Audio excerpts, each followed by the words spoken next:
Hi everybody, and welcome to the End of the World Reading Club, coming to you live from very sunny West Yorkshire. Please let me know in the chat whether you can hear me or not. StreamYard can be a little bit inconsistent, we found over the last couple of days. And also let us know where you're tuning in from. So whether that is from YouTube and Facebook, because it'd be good to know where you're watching. You're all very welcome to this event. We're going to be talking for about an hour about this book, The Book of Koli by M.R. Carey. This is if you've not been to one of these before, this is our monthly online book club. We've been doing this for about 6 months, talking about books that are kind of about the end of the world, but not too much about the end of the world. And we've covered quite a lot of fantasy and science fiction from a whole range of authors, whole range of settings. So this one forms part of our Cosmere Festival 2020, which is our online festival that started Friday night and will be going all the way through to next Sunday evening. And I'll talk a little bit at the end about some of the other events that we've got coming up that you might be interested in attending or being involved in some way. If you haven't got time to watch all this right now, because you've got to go and dash and do something else, that's absolutely fine. You can do that by just kind of catching up on our YouTube channel or on Facebook afterwards. It saves it so you can come back and watch it, particularly if it's getting a bit spoilery for you and you decide you don't want the book spoiled, but you still want to hear what we think about it and add to the comments afterwards. That's absolutely fine. I also want to point out that this event and the festival as a whole is sponsored by the People's Meeple, which is the little logo we've got down there. They're very kindly given us some resources as part of our bigger crowdfunding call to help pay for things like the streaming service we're using today to get our festival up and running. So we're really pleased that they've been a part of our journey this year. The People's Meeple, if you don't know, is a board game cafe based here in Huddersfield. And they are actually running an event tomorrow for the festival for young people, which is a kind of board game design workshop and kind of friendly competition. And there are still places available if you want to book on to do that. I also want to point out that you should be able to see there a little Ko-Fi link. We don't charge for this, but it does cost us a bit of money to put on the End of the World Reading Club events in terms of the software we need. That's an opportunity for you to leave a little bit of cash just to help us pay for some of those services if you find this enjoyable and interesting. There is no obligation to buy. It's purely there if you feel like you want to make a contribution and there's no other way of doing it. So as I mentioned, we're going to be talking about the Book of Koli. This is a book that was published at the beginning of the year. I'm calling it The Plant Supremacy, but that's probably a little bit too close to our first book we discussed, Semiosis, and I'll talk about other fiction maybe towards the end of the video. As I mentioned before, there will be spoilers. What we tend to do in these is talk about the world and the characters, some bits of the plot, and also some of the themes. So if this is all too much for you because you want to go in cold to a book, that's absolutely fine. Like I say, go away, read it, come back and chat about it afterwards. But we like to think that it gives people a flavour of what they're reading. And I think particularly for this book, as the first in a trilogy, it might be a bit spoilery for this one, but I haven't read the other two. And I think just will hopefully set up your thoughts about the whole trilogy. So it's more like I'm just spoiling the first third of a book rather than the whole thing. So as I mentioned, the Book of Koli was published in the first part of this year. A sequel was actually brought out in the autumn, and the final part of what's been called the Rampart trilogy is actually out in early 2021. So when I bought this book in the summer, I didn't realise it was part of a series, I don't think. I thought it looked interesting and on theme for the festival. But yeah, as it turns out, it was also another trilogy. And if you've watched any of these before, you know I love a series. So that was kind of an extra bonus on top that I know there's other books to read that continues this narrative. I think it's really interesting that they've come out so quickly, and I kind of wonder whether it was one story that's actually been expanded into 3 because the author or the publishers realised it was going to be too big for one kind of epic, and it made sense to do it in 3 chunks. And I think if you read it, you'll get that sense that it's not a self-contained story. This is very much kind of part 1 of a narrative. So maybe something like Lord of the Rings, where it's definitely a part 1. I'm really glad that I bought it, and I'm glad that I've kind of, I suppose, invested in the series, because I really enjoyed reading it, and I hope that if you have read it, you have a similar feeling about it. I think it's a really interesting story, and I think there's a lot in there to discuss thematically, which we will get into over the course of the next kind of 55 minutes, because I've managed about 5 minutes of waffle. So I thought I'd start by reading the book blurb, because it was very useful for just summarising the kind of plot, I suppose, or the very much the vibe of the book. So the book blurb is: beyond the walls of the small village of Mythen Rood lies an unrecognisable landscape, a place where overgrown forests are filled with choker trees and deadly seeds that will kill you where you stand. And if they don't get you, one of the shunned men will. Koli has lived in Mythen Rood his entire life. He believes the first rule of survival is you don't venture too far beyond the walls. He's wrong. Now, I think this is, having read it, that's an incredibly accurate summary, I suppose, of the story. And I think actually the book isn't too bothered by being spoilery in its own right. I'll read the first page of the book in a minute, and I think that'll probably explain a bit about what I mean by that. The only other thing to point out, and if you saw any of our Twitter content about this book, is that it's got an animated cover. So at least the edition I've got, it kind of said on the back, bring this cover to life using Google Lens. So you actually get a really cool animated thing on the front if you hover your phone camera over it, which I thought was really cool. And I hadn't spotted that when I bought the book. And then when I was kind of digging around with the art, I noticed it, and I thought it was quite cool. And it perhaps brings a sense of that kind of creeping plants thing to life. So let me tell you a bit about the author. We normally start by talking a little bit about who the author is. So M.R. Carey is actually Mike Carey. Mike is a Liverpool-born, London-based writer who started out writing for DC and Marvel in kind of graphic novels and comics, including Lucifer, Hellblazer, X-Men. And then he's kind of moved some of his career into writing fiction under M.R. Carey, so with a very distinct writer name. And he became pretty famous with his book, The Girl with All the Gifts, which has a kind of sequel, which was also made into a film. And he's worked in games, radio plays, TV, movie, screenplays. So he's a bit of a he writes in all kinds of different genres. And I think there's something that's quite that's in this story. I think you could easily see it as a quite a cool graphic novel, or as a screenplay. I think he brings that experience and that eye and that lens to it. But it's only really, I'm just going to have a look in the front of the book to remind myself. He's not written masses and masses of stories. So he's written those two kind of Girl with All the Gifts stories, two other kind of standalone novels, and then the Book of Koli. So in some ways still quite early in his writing career in terms of novels, but then has done lots and lots of stuff as Mike Carey in the past. So I'd heard of the Girl with All the Gifts, but I haven't read it. This is the first book of his that I've read. So I kind of went into it completely cold to his style. And I picked it up because it seemed very nicely end of the worldy. I didn't know much more about it. It was a bit of a impulse purchase, I suppose, as part of a kind of big book purchase haul that I did back in August. And there is a video about that you can see on our YouTube channel if you're interested.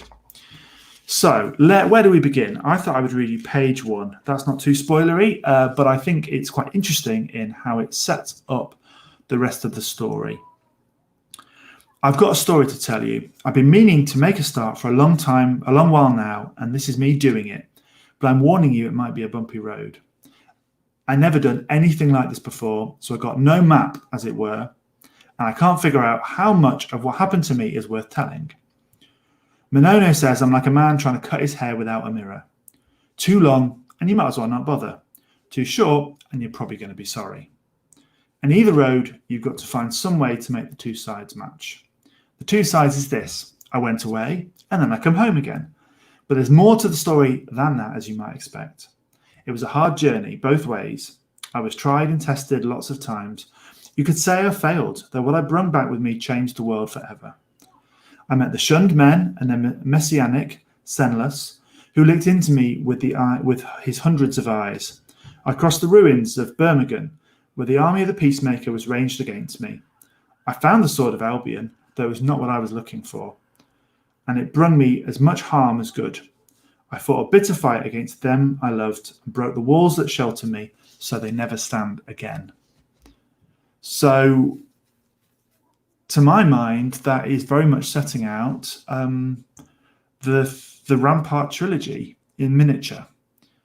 This is a device that we might talk about a bit as we get into discussion. I'd love to know in the comments your thoughts on that framing, because that's basically it's kind of setting out at least some of the things that are going to happen in the first book, and I think, having not read them, some of the things that are going to happen in the second and third books. And some of it is quite vague. I think the second, third book stuff seems quite vague to me, but there's some very specific stuff in the first book. The other thing that's really interesting about that page to me is that it very clearly sets out that this is a world where language isn't quite like our own. And we'll talk about language, I think, as well in a bit. But it very much sets the mood. I've read some of the reviews that other people put out when the book came out, and I think they found the language quite challenging. And I think I did at the beginning, but something happened. Again, we'll talk. I'll mention this when we talk about settings. I'm doing exactly like the book, aren't I? I'm setting up what I'm going to talk about later on. There was something about the language that just kind of ended up twigging for me, and then it all made lots of sense. And that's maybe specific to where I'm based and my life experiences, but I guess we'll come on to that. The other things that I wanted to point out, I suppose, at the beginning, talking about before we get into detail, is that it's a kind of mythic story that I quite like. I've read a lot of those over the last year. I think the end of the world subgenre lends itself to a mythical telling, and I think that it works very well here. I was listening to an interview with Mike Carey where he talks about it kind of being a bit medieval. And I think there's something there in the vibe of this, which is that it's like a medieval tale rather than a modern story. It's a kind of future medieval. And again, that'll come back in this when we talk about setting, I think. There's one other quote that I wanted to pull out from the book, from later on in the book, which I think has got some relevance here, which was where Koli says, there's the meaning that's in the words and there's the meaning that's in the voice. So as we talk about how the story is written and what it discusses, there's something there in the telling of it that is external to what the telling is, and that those are two facets of it. I think that's a clue to it as we go through. So we normally start by we're talking about 3 or 4 elements of the book, and then we kind of get into general discussion, things that have occurred to me. So we're going to talk over the next kind of maybe half an hour about the setting, the characters, and the themes and ideas, and then we'll get into freeform discussion. So if you've got thoughts on any of those, start dropping them in the comments. I'll be able to pull them onto the screen as I see them come up, or feed them into what I'm talking about. So already be having a think about what you might want to chat about. The setting for this is the future times. If you've not read it, it's as vague as that. It's maybe a couple of centuries into the future of our planet. This is spoilery, I suppose. So if you haven't read it, now is probably the time to tune out. But it's very much in that world where it's vague enough that you kind of know it's happening in the future, but you don't quite know when. And actually, there's a point later in the book where another character who isn't Koli kind of says, well, this stuff happened in the past. You don't need to know exactly when. So Mike Carey is giving us some flexibility in when things happen so that he doesn't have to be tied down to specific dates. And I think that's quite clever. We live in a world where climate change has led to a kind of breakdown of society, and what Mike Carey says in an interview is kind of basically resource wars. This is all kind of hinted at, but as the planet starts to struggle to look after itself, then there's a kind of fight over resources. There's a collapse of society, And we're living in the aftermath of that, which is kind of humanity clinging on to the planet as best they can without all of the resources that the 20th century has built up to survive in the world. And an additional challenge, which is alluded to in that very first kind of, in the blurb and in the kind of pre-section, right at the beginning of the book, is that there's been genetic engineering, which has made plant and trees and animals pretty dangerous. So even going outside of the walls of your civilization is pretty scary because you might get eaten by a tree. Now, this sounds quite dramatic and over the top, but I think does play into some of the discussions that are happening at the moment about how do we geoengineer our way out of the climate emergency. And this is perhaps showing that that's not necessarily the answer, because you might end up with a world where that bioengineering has kind of gone a bit mad and makes a lot more of a threatening environment than was originally wanted. It's also a world that's subtly matriarchal, I think. A lot of the positions of authority and power in the societies that we see, not all of them, are led by women. And I wonder whether this is partly something that Mike Carey wanted to explore anyway, but also perhaps a consequence in the world of the story of having a resource war. A bit like when you look at some Western civilizations after the First World War and the Second World War, there's less men around because a lot of them have lost their lives in war, and that has societal consequences.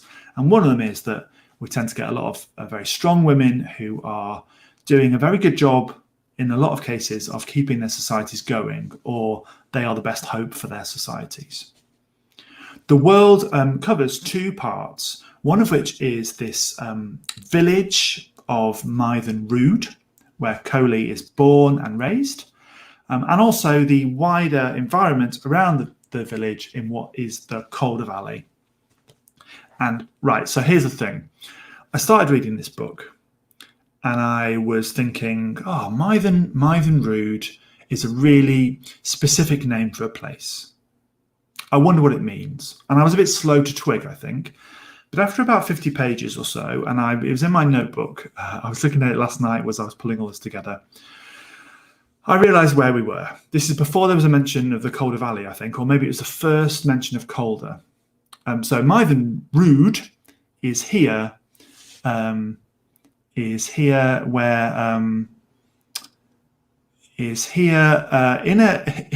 Mythen Rood is a place that exists now. This is what I'm trying to say. Sorry, there's just comments coming up, and I'm going to pull one of those up in a second because I think we have Mike tuning in to listen. So Mythen Rood is Mythen Royd, which is a place in the Calder Valley. And the really spooky thing is, so Cosmere is based in Huddersfield in West Yorkshire, and we are 12 miles in the car from Mythen Royd.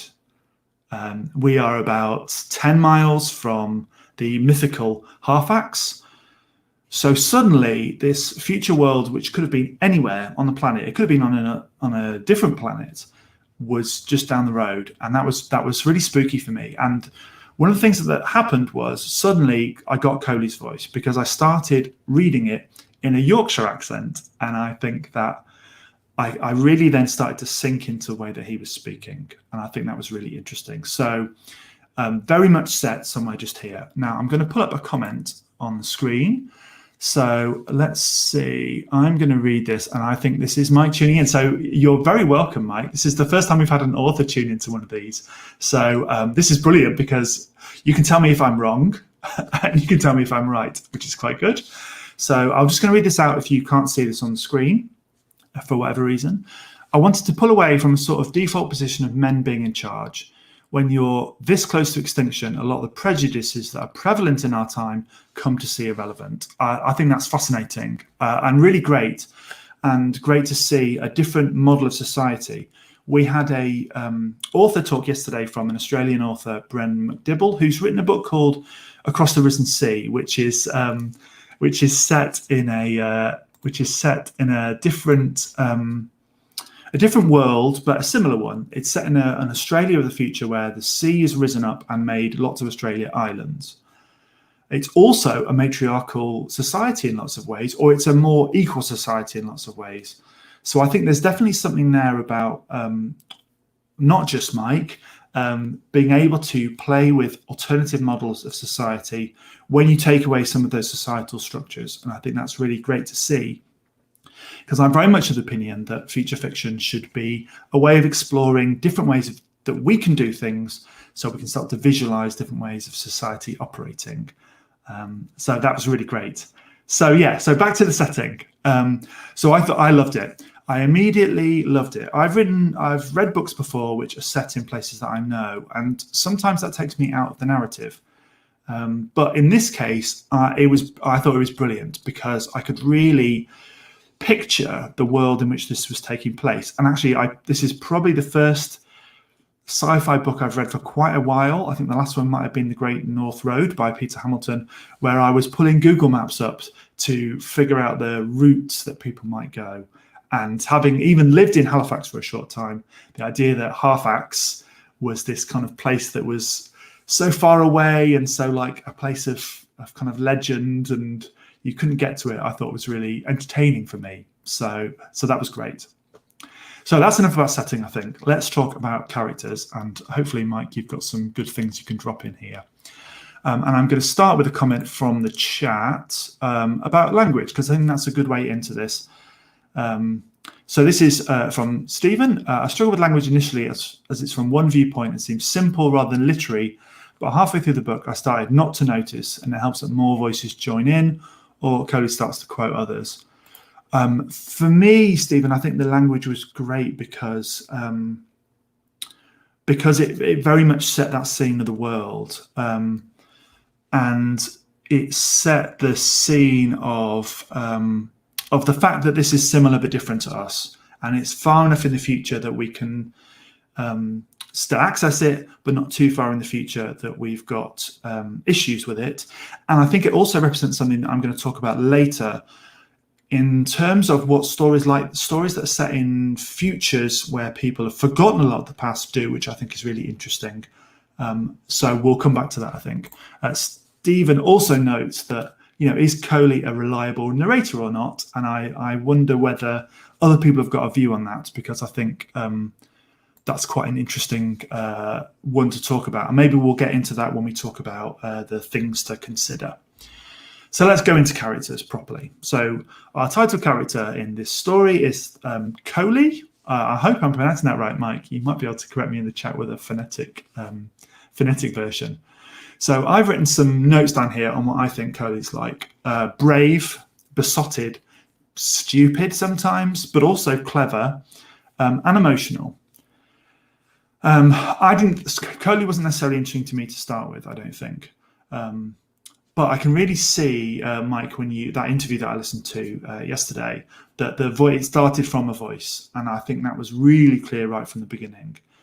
The thing that was really interesting for me was that this was a surprise coming of age story for me. I think it's a teenage boy, and excellent, good.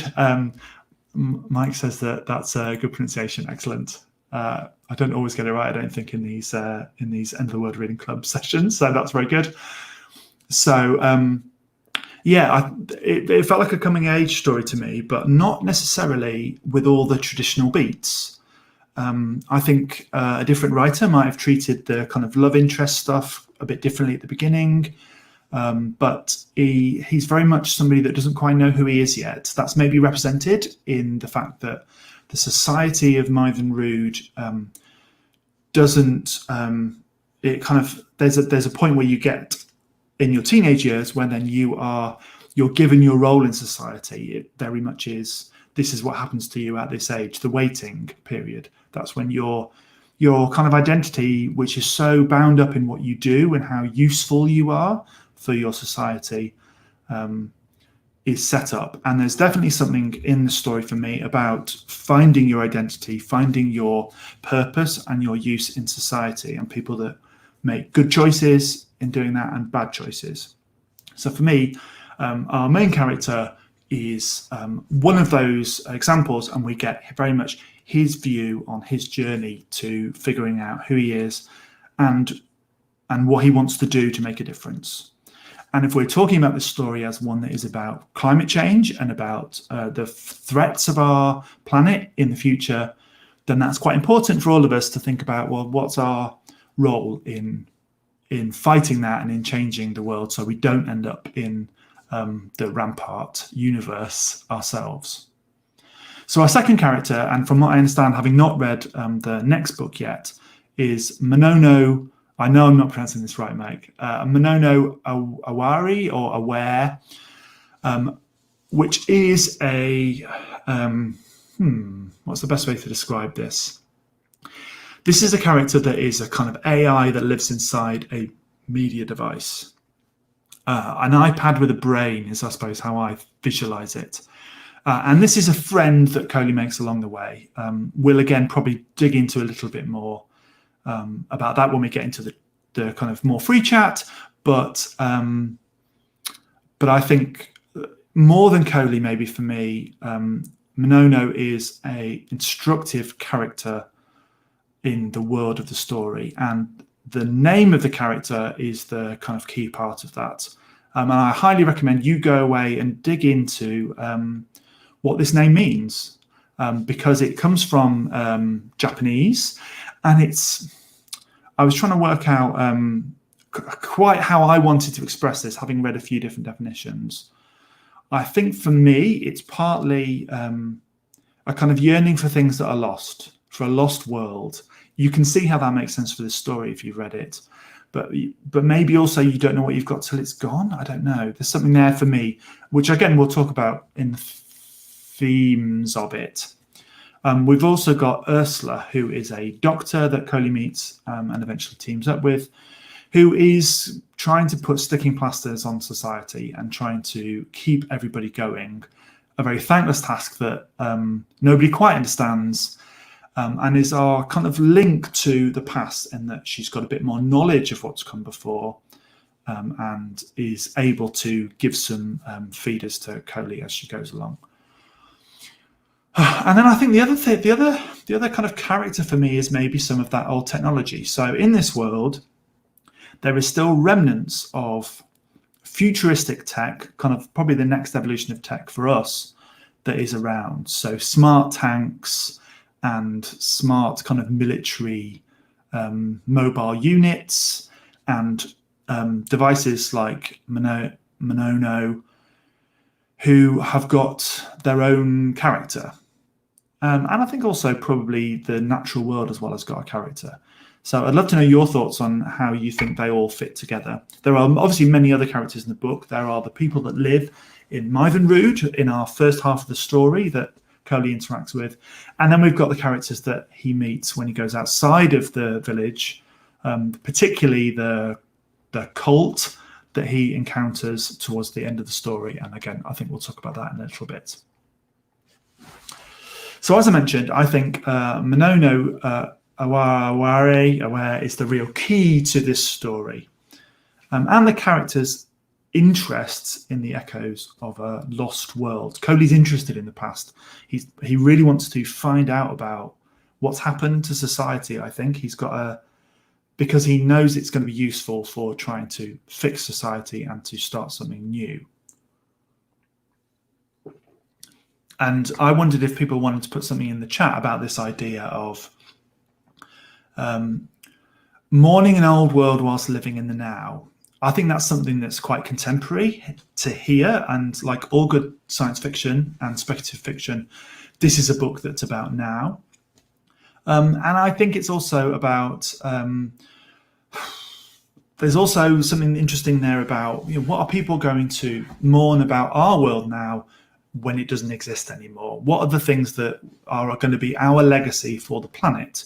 In this story, that's the tech, it's some of the ideas and concepts, but it's not necessarily ones that we'd want to put in a time capsule and leave for them to find.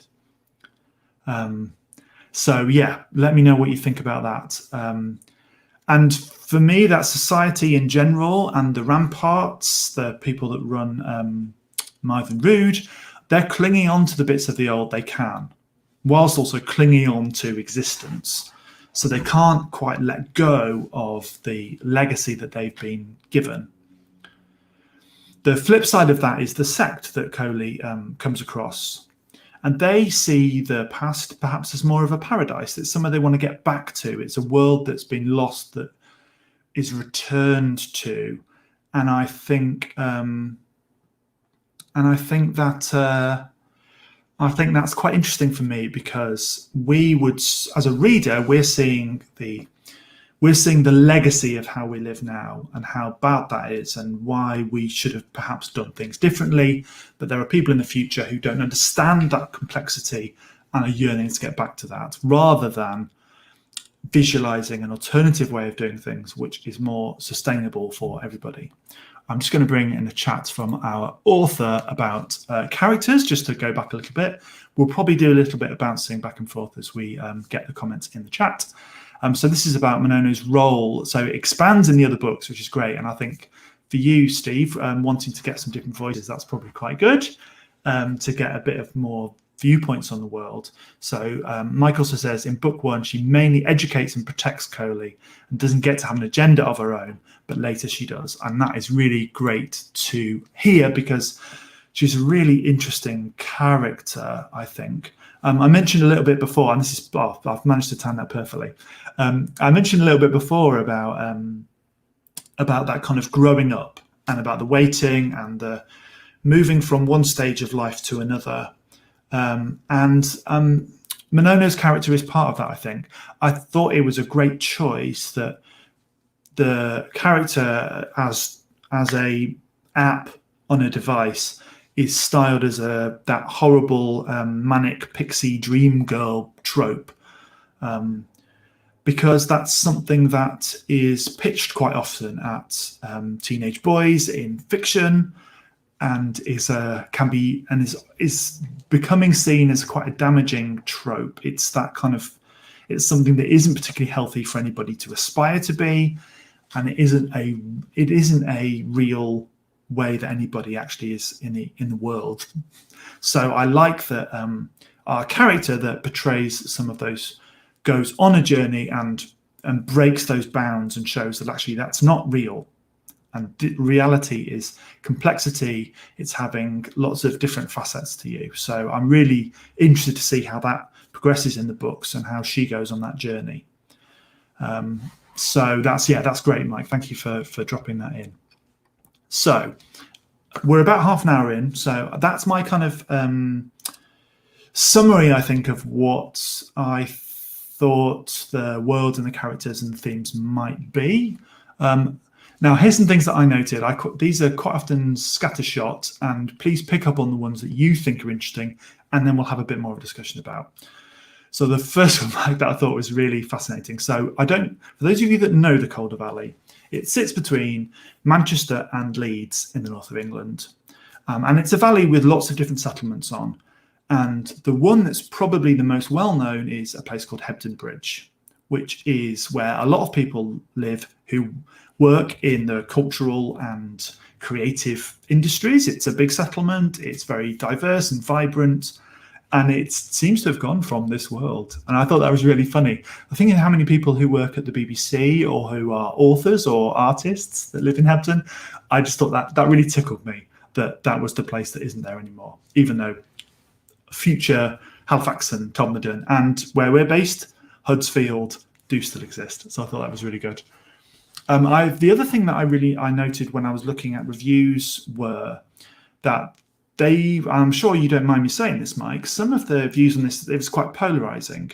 And I think that's really comes down to, from what reviewers were saying, was that it was about the voice of the main character. And I think for me, that trigger of that this is a Yorkshire setting was great, because I was enjoying it already, but it elevated it a level for me, because I could suddenly read it and the language all made in. Oh, here we go. So let's have a little thing. So Mike had stayed in Hebden as a guest on a course. Yeah, that's the place you're going to do these kind of courses, I think. And I just love the landscape, and that's the main reason why I chose Calder as a setting. Yeah, I think the interview that I listened to, you were talking a bit about being in the Calder Valley and loving that environment. It's a great place to set a book because you've got quite a steep valley. You've got lots of settlements along it. Some are up on the hills. It neighbours Bronte country. The Brontes were at Haworth, just over the moors. So it's got a nice literary heritage. Mythen Rood was also the birthplace of Ted Hughes. And it felt to me that there was nice echoes there of his writing about nature and about animals and about the kind of wilderness setting. There's a nice heritage that this book taps into, I think, which the Calder Valley provides, which was really great. Reviews wise, I think a lot of it came down to people tuning into the voice or not, and it's quite a personal thing. And for me, it really, really worked. That kind of slightly altered language was great, and I tuned into that quite quickly. I think it probably helped as well that I just read Across the Risen Sea by Bren McDibble, which does a similar job but with an Australian dialect, in just subtly shifting how language changes. And I think particularly in both books, actually, the narrator is someone that hasn't had formal education, and that does have a real impact on the language you use, I think, particularly in the future where you are not surrounded by words and audio that are examples of grammar and terms and things like that. I also read an interview with you, Mike, that said that despite 2020 and climate change, not interview, maybe it's a review actually, not interview, a review that said that despite all the things that have happened this year, and I mean, what a year for this book to come out in, it's both terrifying, it's terrifying for the kind of climate change stuff, but also escapism, because it is just a great story and a great journey to go on. And I think that's something that's been a common thread of a lot of the books we've talked about this year, and is why it's really great that we're talking about it as part of the End of the World Reading Club, because what we've tried to do this year is read books and talk about books that are in this space but are not terrifying. I must admit, I tried to read Station 11 a couple of months ago, which was brilliant, but it was so close to the world that we're living in now. Just the beginning of it, I had to put it down. I'll have to read it, I think, next year, because I need a bit of distance from 2020 to get there. Whereas this book and some of those other ones we've read, you can it's maybe more it's more escapism, and it's a nice remove from reality so that we can reflect on things. It also, for me, has a really interesting middle ground. So we're going to do an event next week for writers and for artists about how do we get together and do more about climate change and try and change people's minds or try and influence positive action in the world. And we're going to kind of split writing into two divides. We're going to talk about this genre that's emerging called solar punk, which is creating future worlds which model how, if we rewild and create technologies which are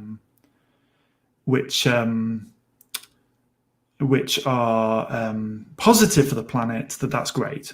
And then the other side, you've got apocalyptic ones where we don't necessarily change our course and we're living in horrendous kind of post-industrial, post-apocalyptic lands where everything's broken.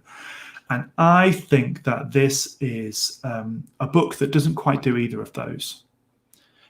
Rewilding has happened, but not in a way that is particularly helpful for humans.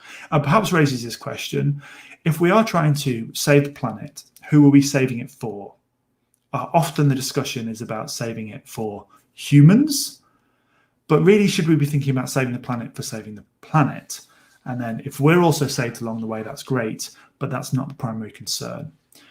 So we've got a couple of comments that have just dropped up. So Mike's come in to say, it's strange how post-apocalyptic fictions can be comforting. They put us on the other side of the divide. The worst has already happened. Yes, absolutely. And I had this feeling with both the books I've talked about, with Across the Risen Sea as well. These are hard worlds. It's not easy to live in the Rampart universe, but people are living there. People are finding meaning, they're finding reason, and they're having human experiences.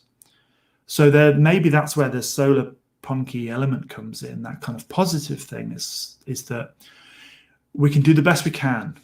It's going to not be great, but we will continue to grow up, have relationships, have trials and tribulations which are personal, as well as the ones which are environmental. We've also had a comment from regular correspondent Stephen. Having lived for some years in Yorkshire, there was a pleasing moment when I realised where Mythenrood actually was, and then figuring out where the other settlements are. I think later, like you, David, helped settle the voice of Kohli. Absolutely. I was having this conversation with someone that I know, and they maybe mentioned another settlement in Yorkshire that you know, Stephen, quite well, and they thought it would be basically the same now as it would be in the Rampart universe. So I'll let you figure out which one that is. So here's the thing that I found really interesting reading those two books that I mentioned at the same time. And I asked Bren about this yesterday, and she hadn't really thought about it. So I'm interested, Mike, to know whether you have. There's a really interesting thing that happens in stories set in post-apocalyptic worlds, where most of the trappings and ideas and technology of our society have been forgotten by the narrator and the main characters. And what happens for me is that two parallel things are occurring at once. One of which is that we're learning about the world of the narrator or the world of the characters as the story develops. This is a world we don't know because it's fantastical or it's set in the future. We don't know the rules. We don't know the conventions. We don't know all the terminology. So the writer helps us along the way by telling us those stories and those ideas. But in a setting like this, where that's where we're existing, we're ahead of the narrator. We know things about the world. We know what a lift is across the Risen Sea. We know that it's going to be a tank. We're ahead of the game in some aspects, and the character is ahead of the game in other aspects. So actually, there's two parallel experiences going on at the same time. And I think that is something that is quite unique to this subgenre of writing. And it really appeals to me. I really like that. If it's done well, I like that experience of knowing. It's kind of like seeing the Statue of Liberty in Planet of the Apes and suddenly, kind of tumblers in the mind. It's a bit like the Yorkshire setting. And it's a bit like lots of things like that, where you know where this is going, but also that sometimes you don't know where this is going. And I think this is a thing that's really a nice wrinkle on it in the Rampart universe, is that there's been a future of technology before we get to this post-apocalyptic setting. So when Koli first picked up the devices that he wants to use as weapons, my immediate assumption was that they were smartphones, and that he might be, taking some nice selfies for the rest of the book, I suppose, or might be able to get on the internet and look some stuff up, or use the laser pointer to, distract people. A whole range of things might be going on here. So I wasn't prepared, I suppose, for the technology to be more advanced than I'd anticipated. And as soon as I clicked into that, I kind of knew that I had to be open-minded about the technology in the world. But I was still ahead of the game. I still knew what Tokyo was, and I could imagine it. And it really helps bring some humour into the story, I think. This is, it's a tough book. There's a lot going on. But there's a lot of humour in the gaps between what our main character knows, what the more knowledgeable characters know, and what we know about the world. So I'd love to know what you think about this feeling. That I feel like there should be a term for it. If not, maybe we need to coin one. And whether maybe you've had this experience in other stories, because I think it's a really nice one. And as I mentioned, Bren hadn't really thought about it, but possibly reading two books that are in a similar space, although very different, it allowed it to kind of filter into my brain as I was reading. Mike, so you can answer a question for me. I asked this, I mentioned this at the beginning, whether these were written mostly as one piece and then kind of split up into three stories, or whether you maybe wrote this one and then kind of moved on to the others. because it really did feel to me like this was part one of a story. So you can let me know as you decide whether you want to tell me that or not. I'll just put this up from Stephen. So post-apocalyptic can be comforting if sufficiently removed from now. There was a lot in the late 80s, early 90s, but I don't think we really considered we would end up in their world. I think as the world's conditions continue to worsen, some post-apocalyptic was too close to the bone to be comforting, useful, a warning, but no longer comfortable. Yeah, absolutely. There's a really interesting shift, I think, when we look back at how speculative writing is developed over the past 20 years, in that we've moved from nuclear apocalypses to climate apocalypses, and that there may be different stories, because I think nuclear apocalypses, it's easy to make them about stories about who we put in positions of power and how our societies interact with each other. That kind of 1984 about and Threads and all kinds of other things about that kind of top level politics of how we live today. Whereas I think post-apocalyptic climate books are about the lives that we lead and how everybody from the top to the bottom has a responsibility to reconsider how the path we're setting the planet on. So I've had a great comment from Mike. That's good confirmation. But we'll do this one first. He's got a couple into. The first one is playing with those shifts in perspective. That's great. I'm glad you getting that. So I'm going to mention Gene Wolfe, though I've not read them yet. It's been on my shelf a long time. But maybe Stephen, I think, has read some of the Gene Wolfe, so maybe he'll pop in with a comment here about how this works. And then we've also got one story in 3 sections. Yeah, that's great. I think it really works in that regard for me. I immediately was like, I want to get into that second one now. Obviously, I've got some more books to read before the end of the festival and finish off, but I'll be picking up trials to continue the story. Particularly as someone from the Midlands, I want to see what futuristic Birmingham looks like, I think.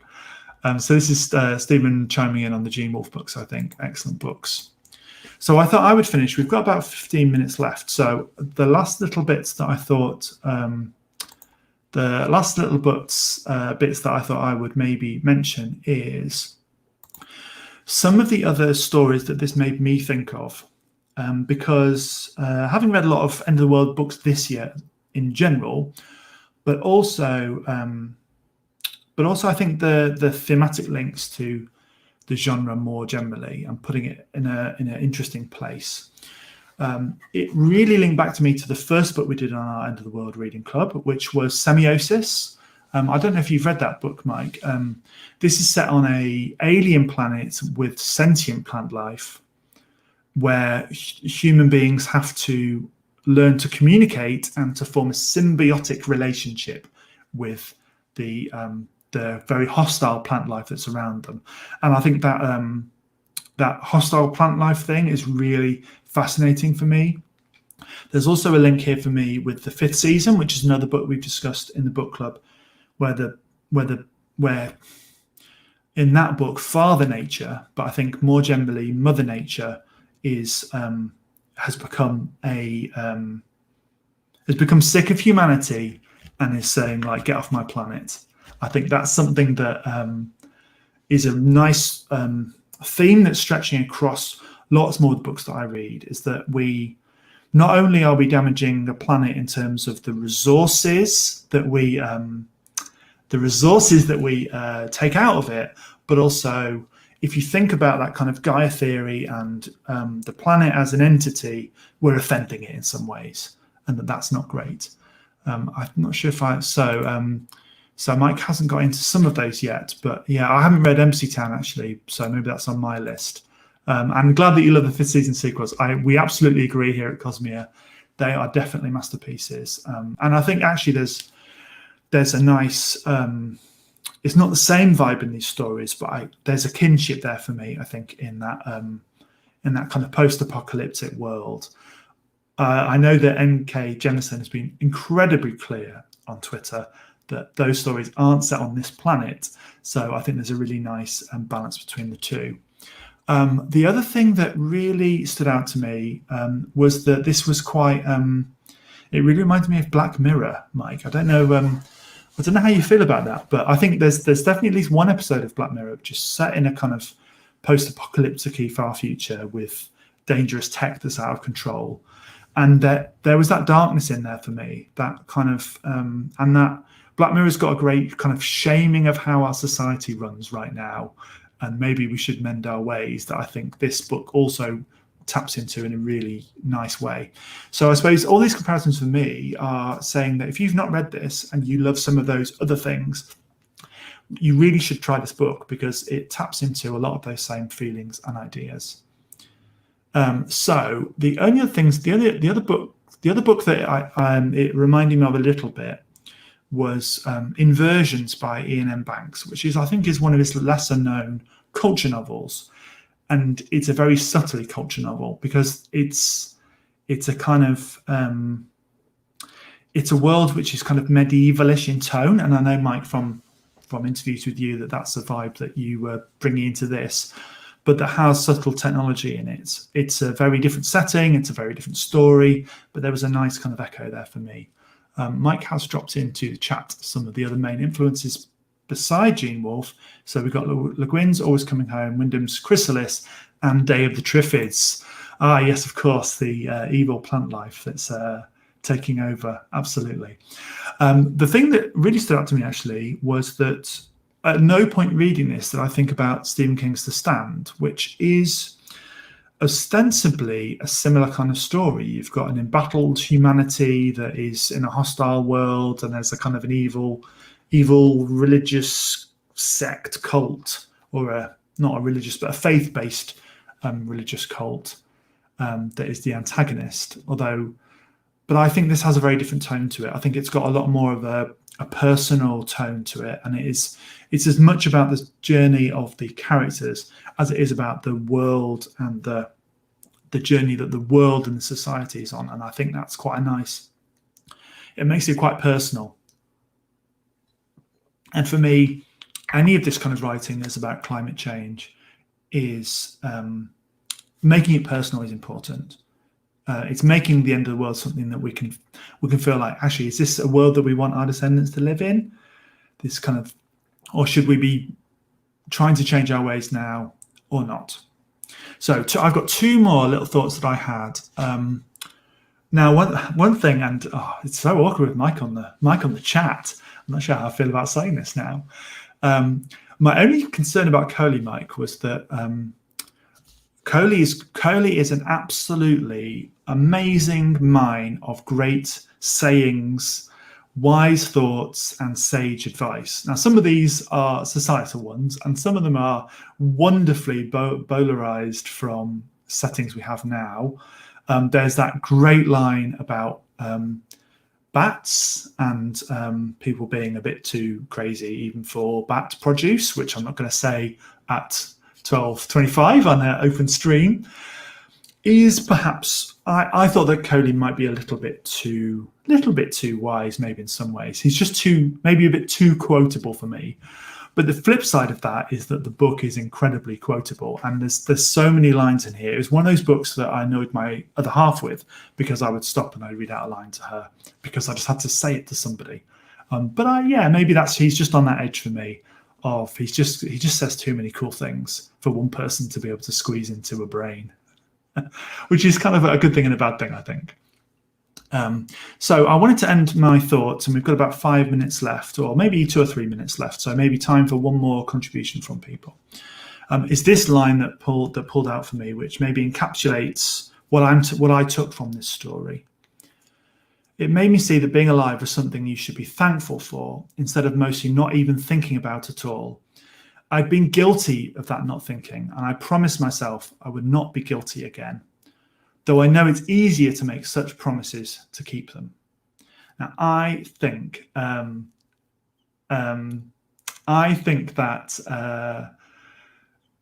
that really brings home to me maybe what Mike's saying, but certainly how I think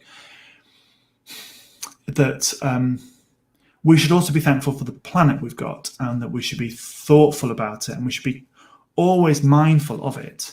And society as general and governments do this and people do this, we say, we need to be better. We need to think about what we're doing. We need to think about the path we're on and changing our ways.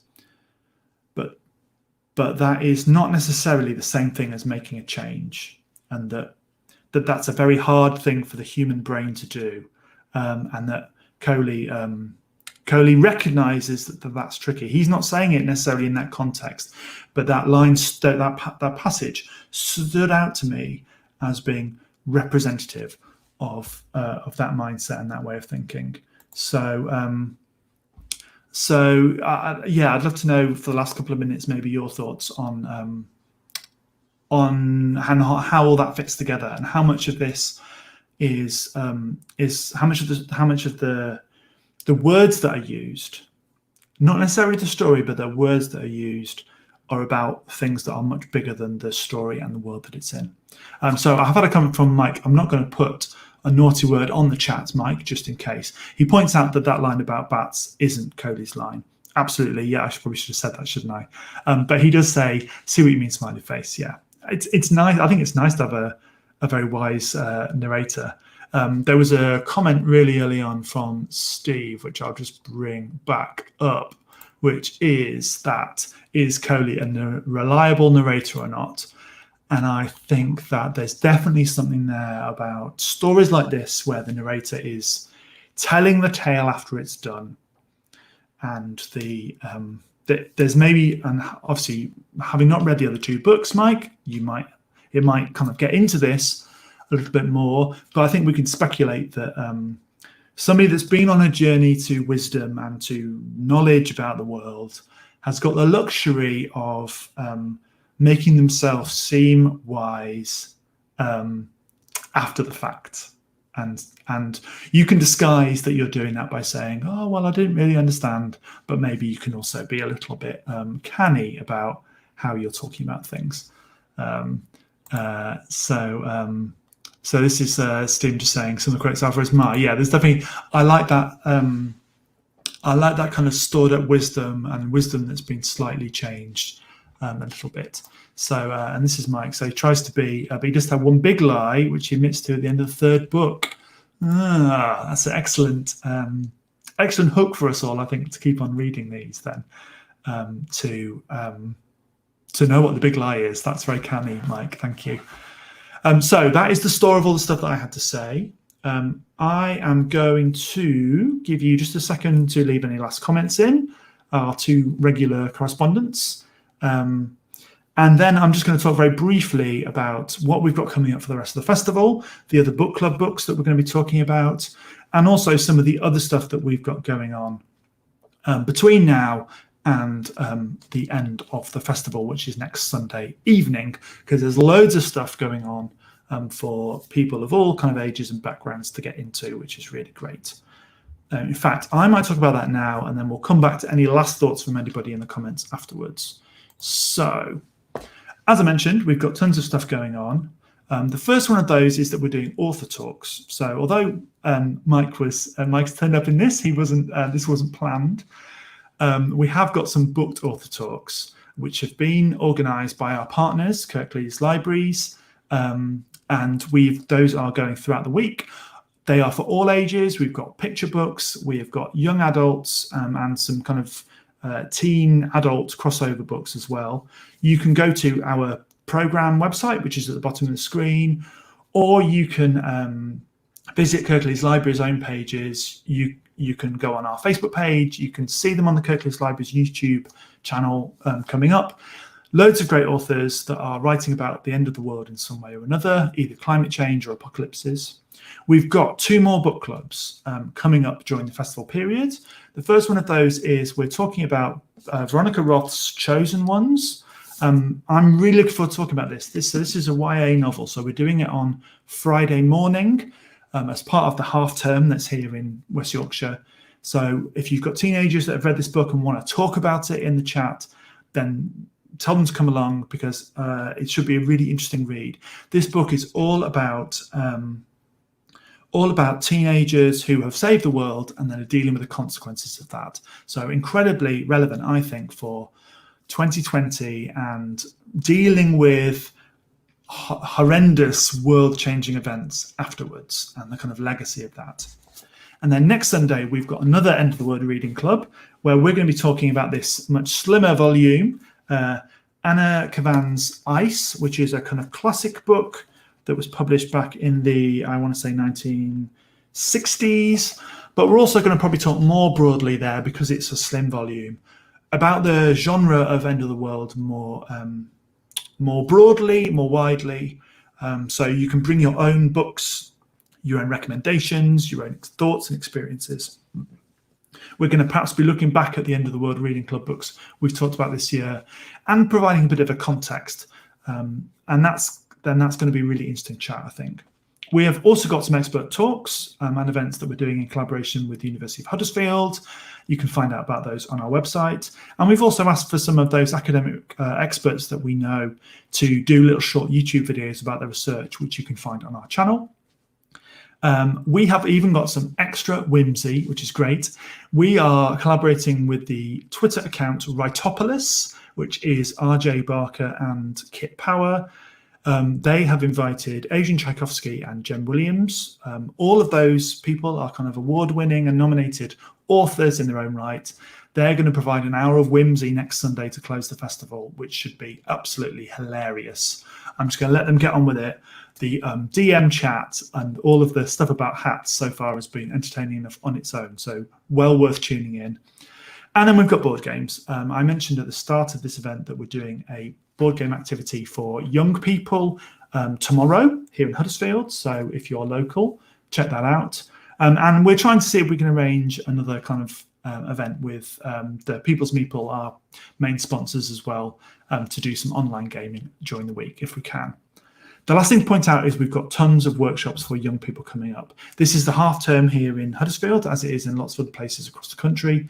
So we've arranged for a whole raft of artists, theatre practitioners to run online workshops for young people between the ages of 8 and 17.